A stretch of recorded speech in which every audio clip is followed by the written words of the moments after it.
પણ પ્રમુખ સ્વામી મહારાજ દર 2 કલાકે ફોન કરે અમદાવાદથી.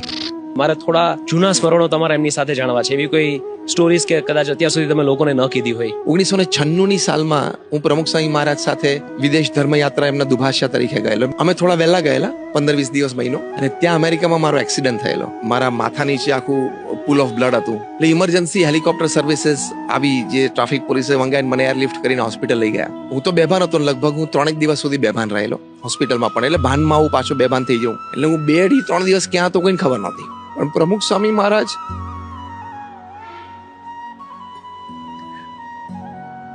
દર 2 કલાકે ફોન કરે અમદાવાદથી, ત્યાં મારી હેડ ઓફિસમાં, કે જ્ઞાનવત્સલ સ્વામી ક્યાં છે, તમે શોધો. અને પછી મારું લોકેશન મળ્યું ત્યારે મને એટલાન્ટિક સિટી જનરલ હોસ્પિટલમાં મને એડમિટ કરેલો. મને રાઈટ બોડી ઉપર 6 ફ્રેક્ચર્સ હતા.